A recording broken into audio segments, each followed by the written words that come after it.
قبرستان کی خاموشی، the silence of the گریو yard. رات کے سائے گہرے ہو چکے تھے جب احمد نے مردہ گھاٹی کے قبرستان کے زنگ آلود دروازے پر ہاتھ رکھا۔ اس کے پیچھے اس کے داداڑی کی آواز لرز رہی تھی، بیٹا، اس دروازے کے پار ایک ایسی دنیا ہے جو زندوں کے لیے نہیں۔ احمد نے ہنس کر بات ٹال دی، لیکن جیسے ہی اس نے دروازہ دھکیلا، ایک ٹھنڈی ہوا نے اس کے کانوں میں سرگوشی کی، تمہارا استقبال ہے۔ وہ چونک کر رکا۔ یہ ہوا تھی یا کوئی اور؟ اس سے پہلے کہ وہ پیچھے مڑتا، زمین سے ایک ہلکی سی چیخ ابھری، جیسے کوئی صدیوں سے دبی روح جاگ اٹھی ہو۔ اب کہانی کو تفصیل سے سنو، ہمارے چینل کو سبسکرائب کریں، اپنی رائے کامنٹس میں دیں۔ قبرستان کی خاموشی۔ ایک پرانا شہر تھا جس کا نام تھا شاداب آباد۔ یہ شہر پہاڑوں کی دامن میں بسا ہوا تھا، جہاں سبزہ زار اور ندیوں کا جال بچھا ہوا تھا۔ لیکن شہر کے کنارے پر ایک قبرستان تھا جو مردہ گھاٹی کے نام سے مشہور تھا۔ یہ قبرستان صدیوں پرانا تھا، جہاں کی قبریں ٹوٹی پھوٹی تھیں اور درختوں کی جڑیں زمین سے نکل کر قبروں کو گھیرے ہوئے تھیں۔ لوگ کہتے تھے کہ یہ قبرستان ملعون ہے کیونکہ یہاں پر شب بھر آوازیں سنائی دیتی تھیں، رونے کی، چیخنے کی اور کبھی کبھی ہنسنے کی بھی۔ شہر کے لوگ اس سے دور رہتے تھے، اور جو کوئی وہاں جاتا وہ کبھی واپس نہیں آتا تھا۔ اس شہر میں ایک نوجوان لڑکا رہتا تھا جس کا نام تھا احمد۔ احمد ایک یتیم تھا جو اپنے دادا کے ساتھ رہتا تھا۔ دادا جی ایک پرانے مورخ تھے جو قبرستان کی تاریخ پر تحقیق کرتے تھے۔ وہ کہتے تھے کہ یہ قبرستان ایک زمانے میں ایک بادشاہ کی سلطنت کا حصہ تھا، جہاں ایک بڑی جنگ ہوئی تھی۔ اس جنگ میں ہزاروں لوگ مارے گئے تھے اور ان کی روحیں اب تک وہاں بھٹکتی تھیں۔ احمد کو دادا جی کی باتیں دلچسپ لگتی تھیں، لیکن وہ ان پر یقین نہیں کرتا تھا۔ وہ ایک سائنس کا طالب علم تھا جو ہر چیز کو منطقی طور پر دیکھتا تھا۔ ایک دن دادا جی نے احمد سے کہا، بیٹا، آج رات مجھے قبرستان جانا ہے۔ وہاں ایک پرانی کتبہ ہے جسے میں پڑھنا چاہتا ہوں، تم میرے ساتھ چلو گے؟ احمد نے ہنس کر کہا، دادا جی، یہ سب افواہیں ہیں، وہاں کوئی بھوت نہیں ہوتے۔ چلے، میں آپ کے ساتھ جاتا ہوں تاکہ آپ کو کوئی خطرہ نہ ہو۔ دادا جی نے مسکرا کر سر ہلایا اور کہا، ٹھیک ہے، لیکن یاد رکھنا، وہاں کی خاموشی دھوکہ ہے۔ شام ڈھلے وہ دونوں قبرستان کی طرف روانہ ہوئے۔ راستے میں احمد نے دیکھا کہ شہر کے لوگ انہیں عجیب نظروں سے دیکھ رہے ہیں۔ ایک بوڑھا آدمی نے رو کر کہا، ارے بھائی، رات کو وہاں مت جاؤ، وہاں روحیں جاگتی ہیں۔ لیکن احمد نے اسے نظر انداز کر دیا۔ قبرستان کے دروازے پر پہنچ کر احمد نے دیکھا کہ دروازہ زنگ آلود تھا اور اس پر ایک پرانی زنجیر پڑی ہوئی تھی۔ دادا جی نے زنجیر کھولی اور اندر داخل ہوئے۔ اندر کا منظر خوفناک تھا۔ قبریں بکھری ہوئی تھیں اور ہوا میں ایک عجیب سی بو آ رہی تھی، مٹی اور سڑاندھ۔ چاند کی روشنی میں قبروں پر سائے لمبے ہو رہے تھے۔ دادا جی نے ایک پرانی قبر کی طرف اشارہ کیا اور کہا، یہاں ہے وہ کتبہ۔ احمد نے ٹارچ جلا کر دیکھا۔ کتبے پر پرانی زبان میں کچھ لکھا تھا۔ دادا جی نے پڑھنا شروع کیا، یہاں دفن ہے وہ روحیں جو انتقام کی پیاسی ہیں، جو کوئی انہیں جگائے گا وہ اسے اپنے ساتھ لے جائیں گی۔ احمد نے ہنس کر کہا، دادا جی، یہ تو ایک پرانی کہانی ہے۔ لیکن اچانک ہوا تیز ہو گئی اور درختوں کی شاخیں ہلنے لگی۔ دور سے ایک آواز آئی، ایک عورت کے رونے کی۔ احمد نے کان لگائے، لیکن دادا جی نے کہا، یہ ہوا کا شور ہے، چلو مزید پڑھتے ہیں۔ وہ دونوں کتبہ پڑھنے میں مصروف ہو گئے۔ رات گہری ہوتی جا رہی تھی۔ احمد کو لگا کہ کوئی انہیں دیکھ رہا ہے۔ وہ مڑا تو دیکھا کہ قبر کے پاس ایک سایہ کھڑا ہے۔ وہ ڈرا، لیکن سوچا کہ یہ اس کا وہم ہے۔ دادا جی نے کتبہ مکمل پڑھ لیا اور کہا، یہاں ایک خزانہ دفن ہے جو ان روحوں کی حفاظت کرتا ہے۔ رات کے 12 بجے اچانک ایک چیخ سنائی دی۔ احمد نے دیکھا کہ دادا جی گر رہے ہیں۔ وہ دوڑا اور دادا جی کو سنبھالا۔ دادا جی کی آنکھیں بند تھیں اور ان کے منہ سے خون نکل رہا تھا۔ احمد نے چیخا، دادا جی! لیکن دادا جی نے آخری سانس میں کہا، بھاگ جاؤ احمد، وہ جاگ گئی ہیں۔ احمد نے آس پاس دیکھا تو قبروں سے دھواں نکل رہا تھا۔ وہ دادا جی کو اٹھانے کی کوشش کر رہا تھا کہ اچانک ایک ہاتھ نے اس کا پاؤں پکڑ لیا۔ وہ چیخا اور پیچھے ہٹا۔ وہ ہاتھ ایک ہڈی کا تھا جو زمین سے نکل رہا تھا۔ احمد نے بھاگنے کی کوشش کی، لیکن قبرستان کے دروازے بند ہو چکے تھے۔ وہ چیختا رہا لیکن کوئی مدد نہ آئی۔ احمد نے اپنے آپ کو سنبھالا اور سوچا کہ یہ سب وہم ہے۔ وہ دادا جی کے پاس واپس آیا اور انہیں اٹھایا، لیکن دادا جی کی لاش اب ٹھنڈی ہو چکی تھی۔ احمد رو رہا تھا کہ اچانک ایک عورت کی آواز آئی، تم یہاں کیوں آئے ہو؟ احمد نے مڑ کر دیکھا تو ایک سفید لباس میں ایک عورت کھڑی تھی۔ اس کی آنکھیں رد سرخ تھیں اور بال بکھرے تھے۔ احمد نے پوچھا، تم کون ہو؟ عورت نے کہا، میں اس قبرستان کی ملکہ ہوں۔ تم نے مجھے جگایا ہے، اب تم میرے ساتھ رہو گے۔ احمد نے بھاگنے کی کوشش کی، لیکن عورت نے ہنس کر کہا، بھاگنے کا فائدہ نہیں، یہاں سے کوئی زندہ نہیں نکلتا۔ احمد نے اپنے موبائل نکالا اور مدد کے لیے کال کی، لیکن سگنل نہیں تھا۔ وہ چیخ رہا تھا کہ اچانک اور بھی سائے ابھرنے لگے۔ وہ سب مردے تھے جو قبروں سے نکل رہے تھے۔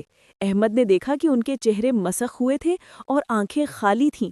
وہ احمد کی طرف بڑھ رہے تھے۔ احمد نے ایک پتھر اٹھایا اور ایک مردے پر مارا، لیکن وہ پتھر مردے کی جسم سے گزر گیا۔ احمد سمجھ گیا کہ یہ روحیں ہیں۔ وہ بھاگ کر ایک پیڑ کے پیچھے چھپ گیا۔ روحیں اسے ڈھونڈ رہی تھیں۔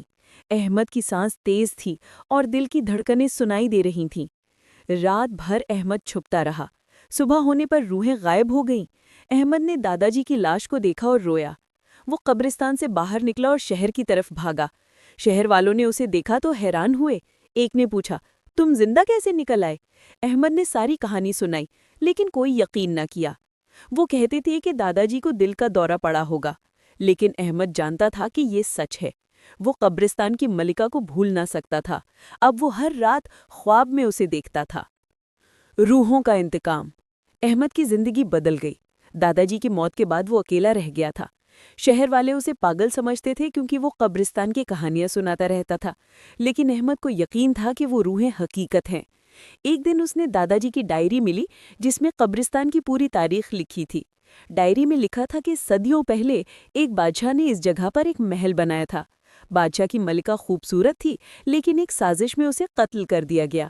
ملکہ کی روح اب تک انتقام کی پیاسی تھی۔ جو کوئی قبرستان میں جاتا وہ اسے اپنا غلام بنا لیتی۔ احمد نے سوچا کہ وہ اس راز کو حل کرے گا۔ وہ شہر کی لائبریری گیا اور پرانی کتابیں پڑھیں۔ ایک کتاب میں لکھا تھا کہ ملکہ کا نام زہرا تھا اور اس کا خزانہ قبرستان میں دفن ہے۔ جو کوئی خزانہ نکالے گا وہ روحوں کو آزاد کر دے گا۔ احمد نے فیصلہ کیا کہ وہ واپس قبرستان جائے گا۔ اس بار وہ تیار تھا۔ اس نے ایک دوست علی کو ساتھ لیا۔ علی ایک بہادر لڑکا تھا جو احمد کی کہانی پر یقین کرتا تھا۔ وہ دونوں نے ٹارچ، رسی اور ایک پرانی کتاب لی جس میں جادوئی منتر لکھے تھے۔ رات کو وہ قبرستان پہنچے۔ دروازہ ابھی تک کھلا تھا۔ اندر داخل ہوتے ہی ہوا تیز ہو گئی۔ علی نے کہا، احمد، مجھے ڈر لگ رہا ہے۔ احمد نے کہا، ڈرو مت، ہم ساتھ ہیں۔ وہ قدبہ کے پاس پہنچے اور منتر پڑھنا شروع کیا۔ اچانک زمین ہلنے لگی اور قبروں سے روحیں نکلنے لگیں۔ زہرا کی روح سامنے آئی اور کہا، تم پھر آ گئے ہو، اب تم دونوں میرے ہو۔ احمد نے منتر پڑھا لیکن روح پر اثر نہ ہوا۔ روحیں ان کی طرف بڑھنے لگیں۔ علی نے چیخا اور بھاگنے کی کوشش کی لیکن ایک روح نے اسے پکڑ لیا۔ احمد نے دیکھا کہ علی کی آنکھیں سفید ہو گئی اور وہ احمد پر حملہ کرنے لگا۔ احمد نے بھاگ کر ایک قبر کے پیچھے چھپ گیا۔ وہ سوچ رہا تھا کہ کیا کروں۔ ڈائری میں لکھا تھا کہ خزانہ ملکہ کی قبر میں ہے۔ وہ ملکہ کی قبر کی طرف بڑھا۔ قبر پر ایک پتھر تھا جسے اس نے ہٹایا۔ اندر ایک صندوق تھا۔ وہ صندوق کھولنے لگا کہ زہرا کی روح چیخ کر بولی، رک جاؤ، یہ میرا ہے۔ احمد نے صندوق کھولا تو اندر سے ایک ہار نکلا جو سونے کا تھا۔ زہرا نے کہا، یہ ہار میرا ہے جو میرے شوہر نے مجھے دیا تھا، لیکن اس نے مجھے دھوکہ دیا۔ احمد نے پوچھا، تمہیں کیا چاہیے؟ زہرا نے کہا، انتقام۔ میرے قاتل کی اولاد اب بھی زندہ ہے۔ احمد نے سوچا کہ یہ کون ہے۔ ڈائری میں لکھا تھا کہ بادشاہ کی اولاد شہر میں رہتی ہے۔ وہ شہر کا میئر تھا۔ احمد نے زہرا سے کہا، میں تمہارا انتقام لوں گا لیکن تم روحوں کو آزاد کرو۔ زہرا نے ہنس کر کہا، پہلے انتقام پھر آزادی۔ احمد اور علی، جو اب روح کے قبضے میں تھا، قبرستان سے نکلے۔ شہر پہنچ کر احمد نے میئر کے گھر کا پتہ لیا۔ رات کو وہ میئر کے گھر گئے۔ میئر ایک بوڑھا آدمی تھا جو اکیلا رہتا تھا۔ احمد نے دروازہ کھٹکھٹایا۔ میئر نے کھولا تو احمد نے کہا، مجھے آپ سے بات کرنی ہے۔ میئر نے انہیں اندر بلایا۔ احمد نے ساری کہانی سنائی۔ میئر نے ہنس کر کہا، یہ سب بکواس ہے، لیکن اچانک علی کی آنکھیں رد سرخ ہو گئی اور وہ میئر پر حملہ کرنے لگا۔ میئر چیخا، یہ کیا ہے؟ زہرا کی روح علی کے جسم میں تھی۔ اس نے میئر کو پکڑا اور کہا، تمہارے باپ نے مجھے مارا تھا، اب تم ادا کرو۔ میئر نے معافی مانگی لیکن زہرا نے اسے مار دیا۔ احمد ڈرا ہوا دیکھ رہا تھا۔ زہرا نے علی کے جسم سے نکل کر کہا، اب میں آزاد ہوں، لیکن قبرستان اب بھی ملعون ہے۔ روح غائب ہو گئی۔ احمد اور علی شہر سے بھاگے، لیکن اب شہر میں افواہیں پھیل گئی۔ لوگ کہتے تھے کہ میئر کی موت ایک روح کی وجہ سے ہوئی۔ احمد کو لگا کہ یہ ختم نہیں ہوا۔ رات کو وہ خواب دیکھتا تھا کہ روحیں اب بھی اسے بلاتی ہیں۔ آزادی کی جنگ۔ احمد اور علی اب قبرستان کے راز سے جڑ چکے تھے۔ زہرا کا انتقام تو ہو گیا، لیکن قبرستان میں اور بھی روحیں تھیں۔ ڈائری میں لکھا تھا کہ جنگ میں مارے گئے فوجیوں کی روحیں اب بھی بھٹکتی ہیں۔ وہ ایک جنرل کے غلام تھے جو خزانے کی حفاظت کرتا تھا۔ احمد نے فیصلہ کیا کہ وہ خزانہ نکال کر روحوں کو آزاد کرے گا۔ اس بار وہ زیادہ تیار تھا۔ اس نے ایک مولوی کو ساتھ لیا جو جادو اور روحوں کا ماہر تھا۔ مولوی نے کہا، بیٹا یہ خطرناک ہے لیکن اللہ کی مدد سے ہو جائے گا۔ وہ تینوں قبرستان پہنچے۔ رات تھی اور چاند مکمل تھا۔ مولوی نے قرآن کی آیتیں پڑھنا شروع کی۔ روحیں ابھریں لیکن آیتوں سے دور رہیں۔ احمد نے کہ ملکہ کی قبر کھولی اور خزانہ نکالا، جس میں سونے کے سکے اور جواہرات تھے۔ جنرل کی روح سامنے آئی، ایک بڑا سایہ جس کے ہاتھ میں تلوار تھی۔